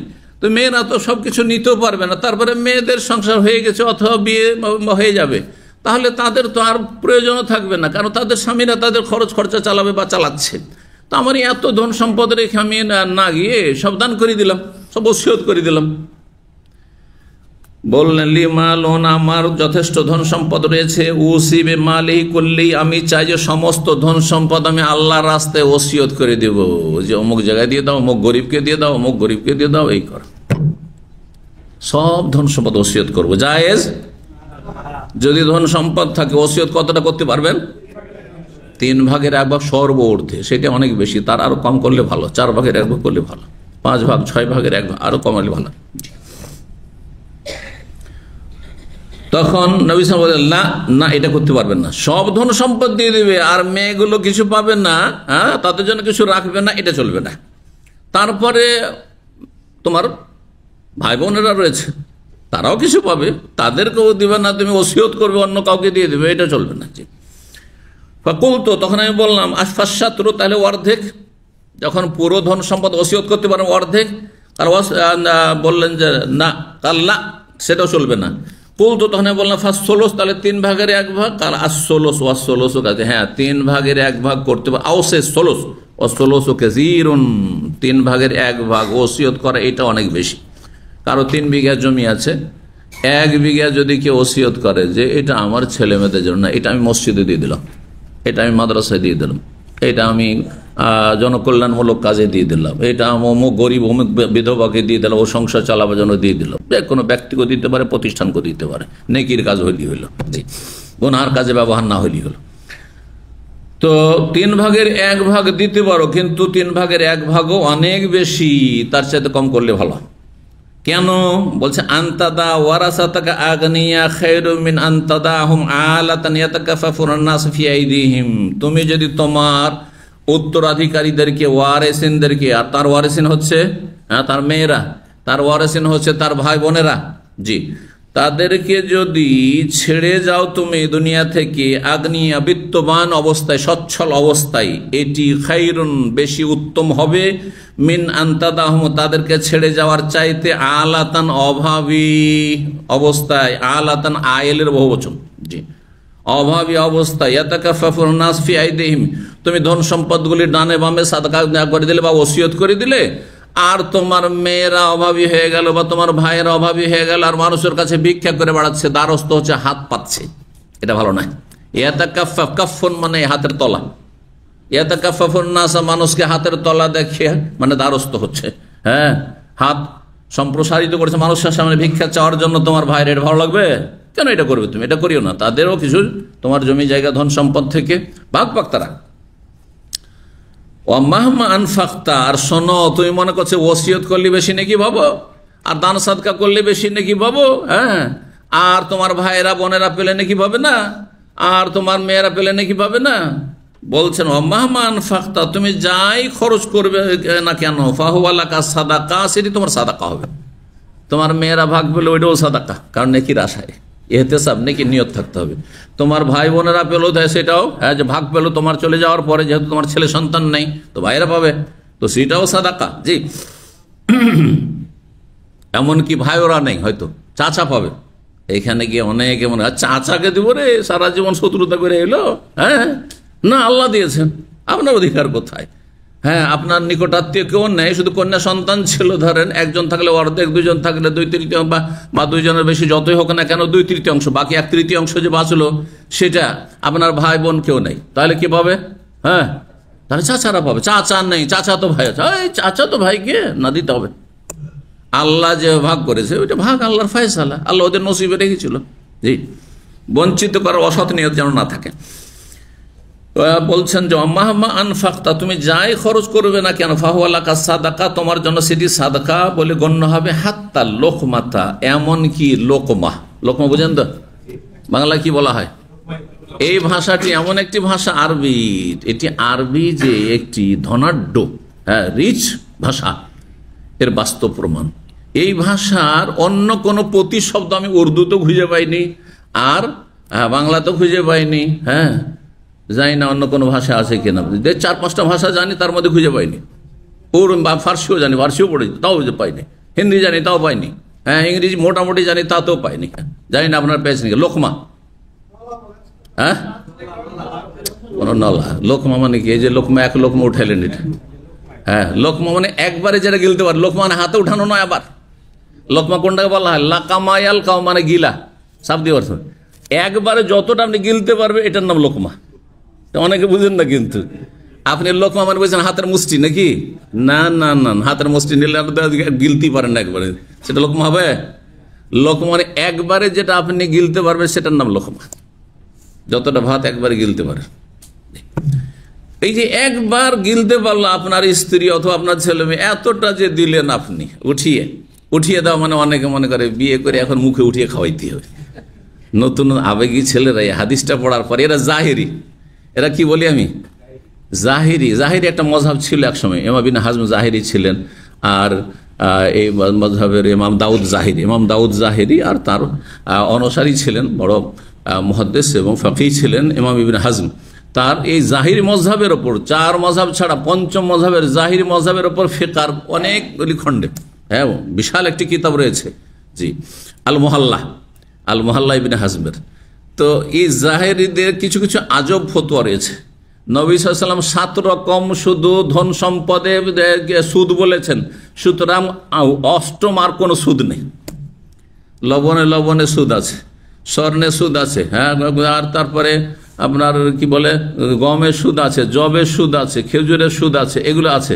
সুতরাং ধানের সুদ নেই, চাউলের সুদ নেই, 1 মণ দিয়ে 1.5 মণ নিতে পারে, হ্যাঁ, আস্তাগফিরুল্লাহ, চলবে?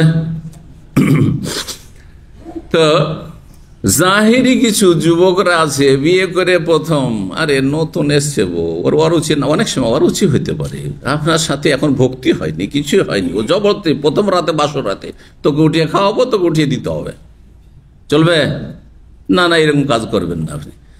নবী সাল্লাল্লাহু উদ্দেশ্য এই নয় যে উঠিয়ে স্ত্রীকে লোকমা উঠিয়ে দিলে সাদকা হবে, বরং একটা লোকমার ব্যবস্থা করেছেন, হ্যাঁ, 1 ঢোক পানির ব্যবস্থা করেছেন, বাসায় যে পানির ব্যবস্থা দিয়েছেন, বাসায় যে খাবারের ব্যবস্থা দিয়েছেন, হ্যাঁ, 1 লোকমা খাবারও যদি পায়, 1টা খেজুরও যদি আপনি পাঠান, হ্যাঁ, যে আপনার স্ত্রী ভাগে 1টা খেজুর পেল, সেটা তো সাদাকা আছে। উঠিয়ে খাওয়ানো মানে শাব্দিক অর্থ মানে ব্যবস্থা করা উদ্দেশ্য। জি, কিন্তু মাঝে মধ্যে, হ্যাঁ, পরস্পরের সম্মতিতে, আনন্দের সাথে, আর যদি আগ্রহের সাথে কেউ যদি লোকমা উঠিয়ে দেয় আর নেই, তো কোনো অসুবিধা নেই, ভালো এটা, হ্যাঁ, মহব্বত বাড়ানোর জন্য। কিন্তু সে জবরদস্তি করতে হবে, সবার প্রকৃতি একরকম নয়। জি, সবাই একরকমের নয়। জি, তো হাত্তাল লোকমা, এমনকি 1 লোকমা, তার ফহ, যেটা তুমি উঠিয়ে দিচ্ছ, ফি উমরাতিকা, তোমার স্ত্রীর মুখে। প্রথম ফি মানে মধ্যে, আর দ্বিতীয় ফি ফামুন থেকে এসছে। ফামুনের আসল ছিল ফাউহুন। ফাউহুনকে যখন আপনি জারের অবস্থায় নিয়ে যাবেন, ফি হারফে জার যেহেতু, তখন ফি হয়ে যাবে। হ্যাঁ, ফুকা ফিকা, মানে ফুকা ফাঁকা ফিকা। আরবি গ্রামার কে পড়েছে দেখি, কেউ আছে কিনা মাদ্রাসা? হ্যাঁ, সব দুর্বল পার্টি। কিছু হাফেজ টাফেজ আছে, কিন্তু সব দুর্বল আছে, দু একজন হয়তো লজ্জা বলছেন। ফুকা রাফার অবস্থায়, ফাঁকা নাসাবের অবস্থায়, আর ফিকা ওই যে ফি ফি ফি ইমরাতেকা, মানে তোমার স্ত্রীর মুখে, ফি ফামে ইমরাতেকা আসলে ছিল, ফি ফামে ইমরাতেকা, তোমার স্ত্রীর মুখে যা উঠিয়ে দিলে সেটা শাব্দিক অর্থে উঠিয়ে দেওয়া হোক, অথবা সেটার বন্দোবস্ত করা হোক, ব্যবস্থা করা হোক, এটাও সাদাকা। আল্লাহ আল্লাহ ইয়ারফাউকা, নবী সাল্লাল্লাহু আলাইহি ওয়াসাল্লাম বলছেন কাকে? সাদকে। সাদ ভাবছেন যে আর বাঁচবো না, যে অবস্থা আমার, শেষ অবস্থা একেবারে, কোন রকম করে একটু কথা বলতে পারছেন, মুমূর্ষু হতে যাচ্ছেন। আল্লাহ সেখানে আশ্বস্ত করছেন, এই জন্য সব সময় সুধারণ রাখতে হবে। আজকে আমাদের মসজিদের খুতবার বিষয়বস্তু ছিল আল্লাহ সম্পর্কে, সুধারণা সম্পর্কে, পজিটিভ। আল্লাহ আমাকে হেফাজত করবেন। বিমান দুর্ঘটনা হচ্ছে, সবসময় শুধু এই চিন্তা লেগেছে, পালপিটেশন, আর বিমানে চড়বো, কখন যে মরবো, তো লাশই খুঁজে পাওয়া যাবে না, এই চিন্তা করলে ঘটে যাবে কখন, কিন্তু কখনই চিন্তা করবেন না। কথা বলছেন না? আমরা বিয়ে করেছি, শনিবারে বিয়ে লাগিয়েছি, আর এই শনিবারের দিনটা তো খুব খারাপ দিন। হ্যাঁ, বাঙালি সমাজে একটা মাস আছে, সেই মাসে বিয়ে শাদী করায় না। কোন মাস? বাংলা মাস, ভাদ্র মাস। হ্যাঁ, কার্তিক অথবা আশ্বিন, এগুলো মাস আছে, কোন মাসে? আচ্ছা, 1400 বছর আগে শাওয়াল মাসকে খারাপ মনে করতো মক্কার কাফেররা। এই জন্য মায়েশা রাদিয়াল্লাহু তাআলা আনহা বলছে, শাওয়াল মাসে আমার বিয়ে হয়েছে, শাওয়াল মাসে আমার সাথে বাসর হয়েছে নবী সাল্লাল্লাহু আলাইহি ওয়াসাল্লামের সাথে। তো আমার চেয়ে ভাগ্যবতী দুনিয়াতে আছে কোন মহিলা? চিন্তা করেন। এই জন্য সবসময় পজিটিভ হইতে হবে। আল্লাহ সম্পর্কে সুধারণা রাখার নামই হচ্ছে আজকালকার ভাষায় পজিটিভ হওয়া। আজকাল যারা দিন ধর্ম ছাড়া মানুষকে মানসিক শান্তির কিছু খোরাক দিতে চায়, তারা কিছু ইউটিউবার আছে, আমি দেখেছি কিছু ইউটিউবার আছে, তারা এগুলি করছে। মানে কোরআন হাদিস নাই, কিন্তু আপনি কিসে শান্তি পাবেন? মানসিক শান্তি পাবেন, কিসে পারিবারিক শান্তি পাবেন, কিসে আপনি আর্থিক শান্তি পাবেন, সবসময় পজিটিভ হবে। না না না, আমি কাজ পেয়ে যাবো, না আমি কাজ পেয়ে যাবো, এইটা বলে আরে এত টাকা খরচ করে এলাম, কি যে অবস্থা, এতদিন কাজ পাইনি, মনে হয় দেশে চলেই যেতে হবে। না, খারাপ ধারণা রাখবেন আল্লাহ সম্পর্কে। জি, আল্লাহু আকবার। তো নবী সাল্লাল্লাহু আলাইহি ওয়াসাল্লাম আশ্বস্ত করেছেন, ওয়াল্লাহ ইয়ারফাউকা, সম্ভবত আল্লাহ তোমাকে উন্নীত করবেন, মানে তোমার হায়াত দারাজ করবেন, তোমাকে দীর্ঘায়িত করবেন। ইয়ারফাউকা, অন্য রিওয়ায়াতে রয়েছে, কারণ একটি রিওয়ায়াত একটি হাদিস আরেকটি হাদিসের ব্যাখ্যা করে। ইয়ারফা মানে উন্নীত করা, উন্নীত মানে সম্মানিত করবেন, ব্যাখ্যা করে দিতে পারতাম, কিন্তু কেন সম্মানিত করেন ব্যাখ্যা করলাম না। এই জন্য যে আর এক হাদিস, আল্লাহ হায়াতা তাতুল বেকা, এক হাদিস আর এক হাদিসের তাফসীর করে, আল্লাহ হায়াতা তাতুল বেকা, সম্ভবত তোমার হায়াত কি হবে? লম্বা হবে। তউইল থেকে তাতুল, তোমার হায়াত লম্বা হবে, দীর্ঘায়িত তুমি হবে, আর অনেক দিন তুমি বাঁচবে, মরে যাবে চিন্তা করিও না। মদিনা তুমি ফিরে যাবে সহি সালামত, হিজরতের জায়গায়।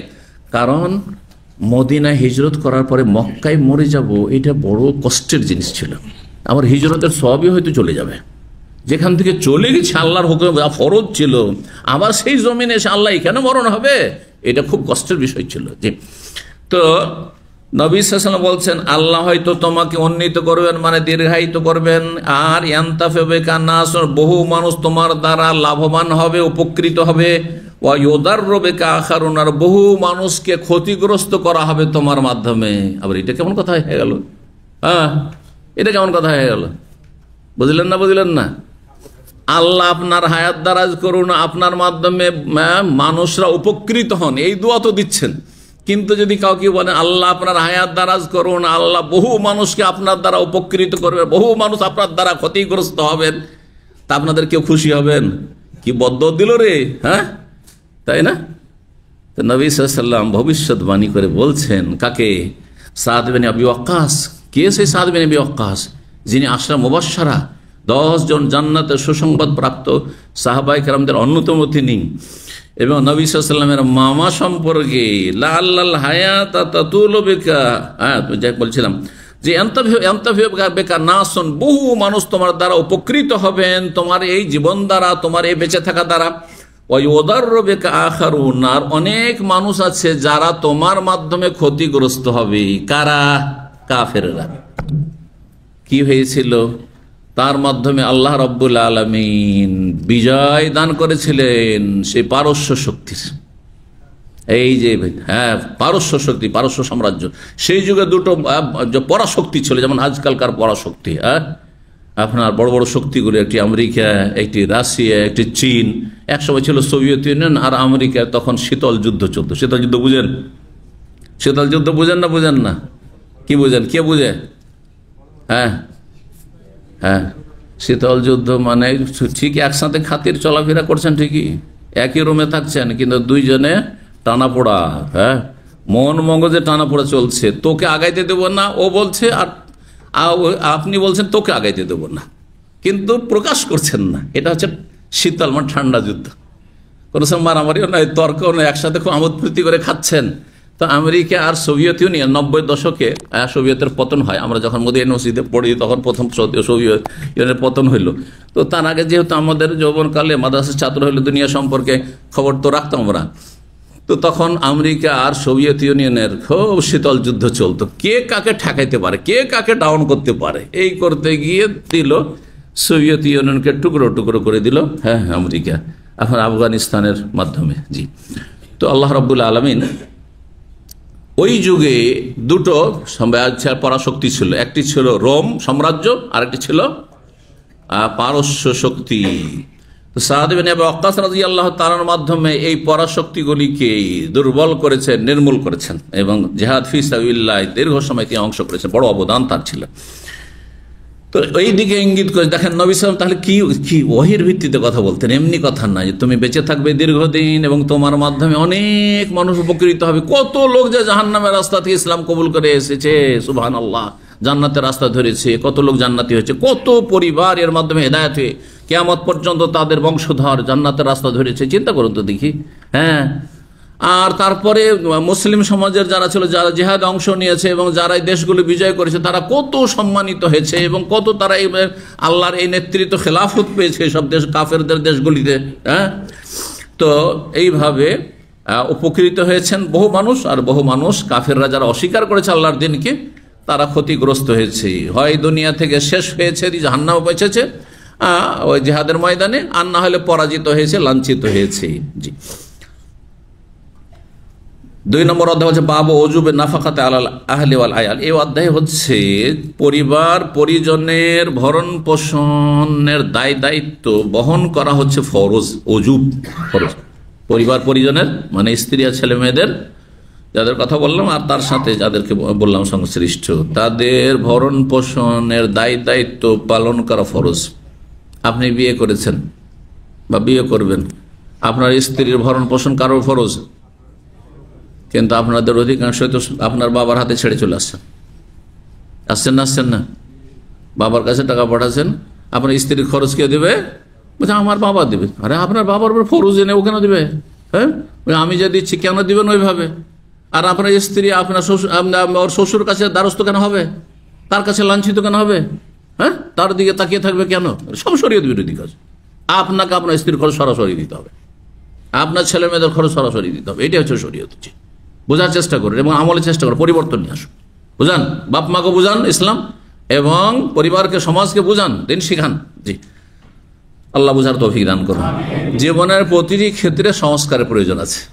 শুধু আকীদা নেই, আকীদায়ও ভেজাল, ইবাদতেও ভেজাল, ভুলভাল ইবাদত বন্দেগী, নামাজ রোজা, আর আখলাক চরিত্র মামলাত লেনদেনও ভেজাল আর ভেজাল। এই সমস্ত ভেজাল থেকে মুক্ত হইতে হবে তাওহীদ এবং সুন্নাহর ভিত্তিতে। আল্লাহ তৌফিক দান করেন।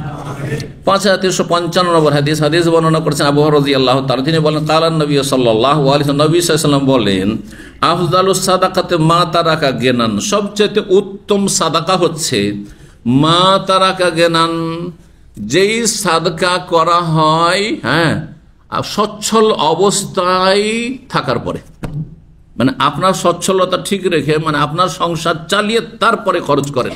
তার মানে ওই আয়াতের সাথে মিল কি? আল আফওয়া। আল্লাহ কি বলছেন? যে উদ্বৃত্ত যেটা অতিরিক্ত খাওয়া খরচ চলাফেরা দিয়ে আপনার সংসার চালিয়ে যেটা বাঁচলো সেটা থেকে আপনি দান সাদাকা করেন। দান সাদাকার কথা এখানে বলা হয়েছে।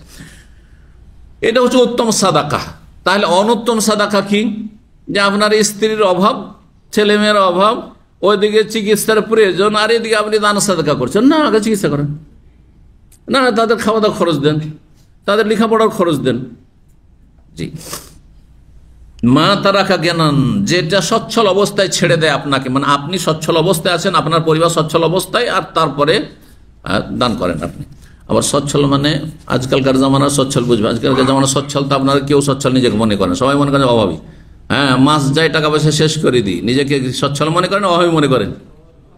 অভাবী মনে করছেন আপনারা।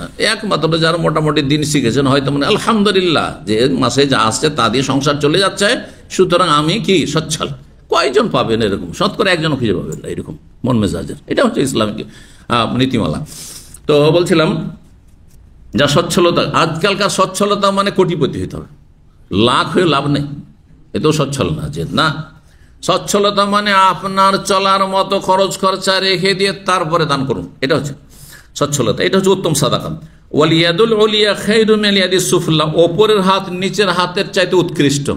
ওপরের হাত মানে হ্যাঁ দাতা, ওপরের হাত মানে দাতা, আর নিচের হাত মানে হ্যাঁ গ্রহণ করেওয়ালা, যে গ্রহণ করলো, যে নিচ্ছে ভিক্ষুক, যে চেয়ে নিচ্ছে।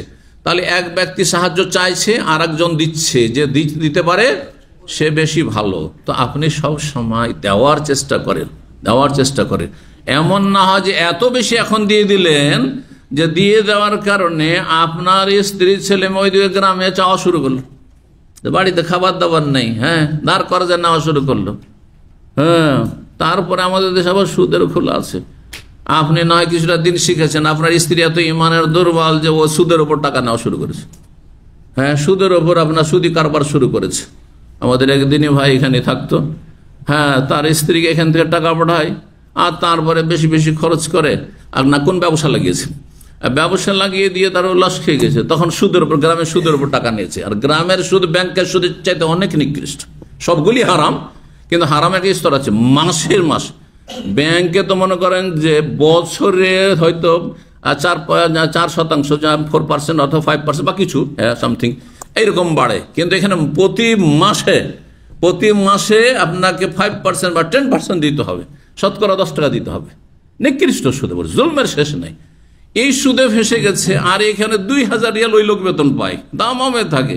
তার বেশি কয়েক বছর আগে এসে বলছে সে এই অবস্থা কি করবো, স্ত্রীর সাথে এমন ঝগড়া যে তালাকি দিতে হয়তো, হ্যাঁ আর কঠিন অবস্থা করে মারামারি, টেলিফোন যুদ্ধ।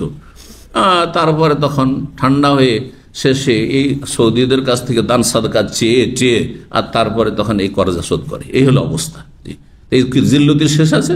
হ্যাঁ, এমনটা কেন করবেন? তো যদি দেখেন যে আপনার স্ত্রী ওই রকম ধার্মিক নয়, তার হাতে এত বেশি পয়সা তুলে দেবেন না যে ও ভিতর ভিতর ব্যবসা করা শুরু করেছে। আর ব্যবসা করতে গিয়ে যখন সামলাইতে না পাইছে তখন শুধু সুদি কারবার শুরু করে দিয়েছে। এরকম হারাম কাজে যেন লিপ্ত না হয়। বলছেন যে ওপরের হাত নিচের হাতের চাইতে উৎকৃষ্ট। আচ্ছা, যে দিচ্ছে সেই ব্যক্তি যদি নিচে হাত করে দেয়, ধরেন কোনো কিছু দিচ্ছেন আপনার হাতটা নিচে আর লেনেওয়ালা ওপর থেকে নিচে, তো কোনটা হাত উত্তম হলো? হ্যাঁ, উল্টা হয়ে গেল না? তো এখানে তাহলে শাব্দিক অর্থ উদ্দেশ্য না, উদ্দেশ্য হচ্ছে ওপরের হাত মানে দাতা আর নিচের হাত মানে যিনি গ্রহণকারী। জি, ওয়াবদা বিমানতাউল, আর তুমি শুরু করো খরচ করা, ওয়াবদা নাফাকা, খরচ করা শুরু করো এমন ব্যক্তি থেকে যেই ব্যক্তির ভরণ পোষণের দায়িত্ব তোমার উপর রয়েছে। তাহলে প্রথম কি করবেন? আগে নিজের পেটের খরচ ব্যবস্থা করবেন, তারপরে নিজের স্ত্রীর, তারপরে নিজের ছেলে মেয়ে, তারপরে বাপ মা। এখানে অনেকে আবেগে আছেন, আরে বাপ মাকে তো পিছনে ফেলে দিল। হ্যাঁ, না না না, বাপ মার মর্যাদা, আপন জায়গায় বাপ মা আছে, কিন্তু বাপ মার হইতে পারে ধন সম্পদ আছে। আচ্ছা, যদি নাও থাকে তবুও ধরেন আপনারা 2 ভাই আছেন, তো 2 ভাইয়ের ওপর ফরজ, কিন্তু আপনার স্ত্রীর ফরজ কার ওপর? আমি অর্ধেক চালাবো আর অর্ধেক আমার শ্বশুর চালাবে নাকি? হ্যাঁ না, আমি অর্ধেক চালাবো আর আমার স্ত্রী চাকরি করে, ও অর্ধেক চালিয়ে নেবে নাকি? সেটাও জায়েজ নয়। চাকরি করার অনুমতি দিয়েছেন, এমনি দিয়েছেন, কিন্তু আপনি তাকে বলতে পারেন না যে সংসার চালাইতে হতে পারে। কি বলছিলাম? বাবা মার হক আপন জায়গা, মর্যাদার ক্ষেত্রে বাবা মা, হ্যাঁ, স্ত্রী ছেলে মেয়ে সবার উপরে, আল্লাহর পরে তাদেরকে স্থান, রসুলের পরে স্থান দেওয়া হয়েছে।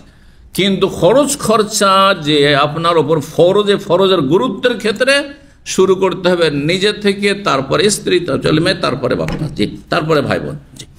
কিন্তু যদি একটু অভাবও দেখা যায় যে আমার স্ত্রী ছেলে মেয়েদের অভাব হচ্ছে, বাপ মাকে সামিল করতে হবে। এই না যে আমার স্ত্রী ছেলে মেয়ে নিয়ে সংসার চালাতে আমার কষ্ট হচ্ছে, তো আমি কিছুই দেবো না বাপ মাকে, সেটা চলবে না। কিন্তু যদি আপনার বিকল্প কেউ না থাকে, জি,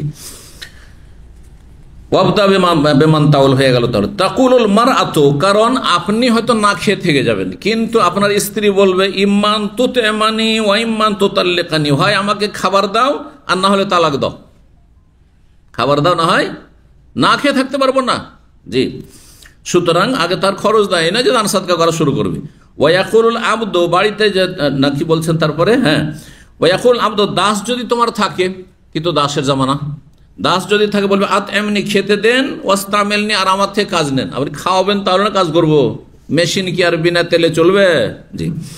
ওয়াকুলুল ইবনু, সন্তান সন্ততি বলবে, কি বলে, আত এমনি, আমাকে খেতে দেন, আব্বা খেতে দেন, হ্যাঁ। এলামান তাদাউনি, কার জন্য আমাকে অসহায় ছাড়ছেন, আমাকে কে খাওয়াবে, আপনি খাওয়াবেন না, আপনি আব্বা, জি। ফকালু ইয়া আবু হুরায়রা, তখন বর্ণনাকারীরা জিজ্ঞেস করছেন আবু হুরায়রা ছাত্ররা, ইয়া আবু হুরায়রা সামিতা হাযা মিন রাসূলিল্লাহ, এইভাবে কি রাসূলুল্লাহ সাল্লাল্লাহু আলাইহি ওয়াসাল্লামকে বলতে শুনেছেন যে স্ত্রী হয় খাবার দাও, বলবে খাবার দাও, না হয় তালাক দাও। তারপর ছেলে বলবে খাবার দেন, আমি যাব কোথায়, কে খাওয়াবে আমাকে। তারপরে দাস বলবে খেতে দেন আর কাজ নেন, সংসারের কাজ করব, আপনার গোলামি করব, তো আপনি খেতে দেন।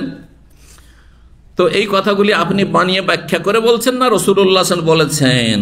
কাল আল্লাহ, না না, হাযা মিন, শোনো, তুমি এটা মনে করিও না যে হাযা মিন কেসে আবু হুরায়রা, এটা আবু হুরায়রার পকেট থেকে। কিস মানে বুঝেন তো, আজকাল কিস শব্দটা ব্যবহার করছেন আপনারা, করছেন না? পলিথিন ব্যাগকে কিস বলছেন না? এক কথায় ব্যাগের ক্ষেত্রে কিস হচ্ছে এই যে পকেট, এটা কিস, জি। তো এই কিস হাজামিন কিস মনে করছে যে আবু হুরায়রা নিজের পকেট থেকে বের করে দিচ্ছে, মানে আবু হুরায়রা নিজের মন গড়া কথা না, এগুলো রাসূলুল্লাহ সাল্লাল্লাহু আলাইহি ওয়াসাল্লাম বলেছেন, জি। 5356 নম্বর হাদিস বর্ণনা করছেন আবু হুরায়রা রাদিয়াল্লাহু তাআলা আনহু, বলছেন আন্না রাসূলুল্লাহ সাল্লাল্লাহু আলাইহি ওয়াসাল্লাম, রাসূল বলেন খায়রু সাদাকাতি মা কানা আন যাহরি গিনান, সবচেয়ে উত্তম সাদাকা হচ্ছে যেটা সচ্ছলতার পরে হয়ে থাকে, মানে আপনি নিজেকে, নিজের পরিবারকে সচ্ছল রেখে তারপরে দান সাদকা করেন, এটি হচ্ছে উত্তম সাদাকা। ওয়াবদা বিমান তাউল, এবং শুরু করো তুমি খরচ করা এমন ব্যক্তি হতে যেই ব্যক্তির ভরণ পোষণের দায়িত্ব তোমার উপর রয়েছে। এই ছিল হাদিস, যে হাদিসটি এর আগেও গেল। আর একটি হাদিস এখানে স্মরণ করে দিই, তারপর আলোচনা শেষ করছি। সেটি হচ্ছে নবী সাল্লাল্লাহু আলাইহি ওয়াসাল্লাম এই হাদিসে বললেন যে উত্তম সাদাকা কোনটি, যেটা নিজেকে সচ্ছল রেখে, মানে নিজের অভাব মিটিয়ে, আগে নিজের অভাব মিটাও, তারপরে দান সাদকা, উদ্বৃত্ত যেটা সেটা দান সাদকা করো, সেটা থেকে দান সাদকা করো। নিজেকে অভাবে রেখে, নিজের ছেলে মেয়েকে অভাবে রেখে, কষ্টে রেখে দান সাদকা করাটা উত্তম সাদাকা নয়, জায়েজ, কিন্তু উত্তম সাদাকা নয়। আরেকটি হাদিসে রয়েছে অন্যরকম ভাবে যে আফজালুস সাদাকা জুহুদুল মুকিল, উত্তম সাদাকা হচ্ছে অল্প উপার্জনকারী পারিশ্রমিক থেকে, মানে অল্প উপার্জন করে, বেতন বেশি না, 2000 3000 না, বরং 500 থেকে 1000, অল্প ইনকাম করে, অল্প পয়সা আছে, আর কঠোর পরিশ্রম করে, মেহনত করে, রাস্তাঘাটে ডিউটি করে, কত কষ্ট করে, আর তারপরে সেখান থেকে যেটা খরচ করে, এটা হচ্ছে উত্তম সাদাকা। এটা অন্য দিক থেকে, হ্যাঁ, এক একটি বিষয় এক একটি দিক থেকে। এটা কোন দিক থেকে, কোন চিন্তায় বলেছেন রাসূলুল্লাহ সাল্লাল্লাহু আলাইহি ওয়াসাল্লাম, হ্যাঁ, সেটা হচ্ছে একটা লোকের এক তো অল্প ইনকাম, আর প্রয়োজন নিশ্চয় আছে, একজন মানুষ হিসেবে প্রয়োজন আছে, যথেষ্ট প্রয়োজন আছে, কিন্তু অল্প ইনকাম করে আর কঠোর পরিশ্রম করে তারপরেও তার মন চায় যে আমি কিছু দান সাদকা করব, মন চায় যে দান সাদকা করব, হ্যাঁ, সেই জন্য সে কি করে, তার ঈমানের তাড়ন নাই, তার আখিরাতের চিন্তায় এবং কিছু নেকির আশায় সে অল্প হইলেও সে দান করে। জহুদুল মুকিল, জহুদ মানে মেহনত পরিশ্রম, আর মুকিল মানে যে অল্প উপার্জনকারী, কালিল থেকে। তো অল্প উপার্জন করলেও যদি কে অল্প উপার্জন, কারো 1000 বেতন, আর সেখান থেকে 10 টাকা কেউ খরচ করে, আর একজনের 10,000 বেতন, সেখান থেকে যদি সে 5000 খরচ করে, 2000 খরচ করে, ওর চাইতে বেশি হয়তো এই পেয়ে যাবে। যেই ব্যক্তি অল্প বেতন, একেবারে অল্প বেতন, তার মধ্যে থেকে কিছু খরচ করছে, কারণ এই অল্প বেতন তার সংসার চালাতে কষ্ট হচ্ছে, তারপর সে কষ্ট করে দান করছে। আর ওই ব্যক্তি যে 10,000 ইনকাম করছে, তার হয়তো 2-3 হাজারের সংসার চলে যাচ্ছে, বাকিটাই বাঁচছে, আর সেখান থেকে যদি খরচ করে তো এমন কিছু না। তো এই হাদিসও রয়েছে। তো দুটো হাদিসে কোনো বিরোধ নেই, আপনার নিজের সংসার চালিয়ে আর তারপরে খরচ করুন। আর যারা গরিব মানুষ তারা অল্প ইনকাম করলেও সেখান থেকে খরচ করুন, সেটা উত্তম সাদকা অন্য দিককে কেন্দ্র করে। এখানে আজকের আলোচনা শেষ করছি। জাযাকুমুল্লাহ খাইরান ওয়া সাল্লাল্লাহু ওয়া সাল্লাম আলা নবিয়িনা মুহাম্মদ ওয়া আলা আলিহি ওয়া সাহবিহি আজমাইন।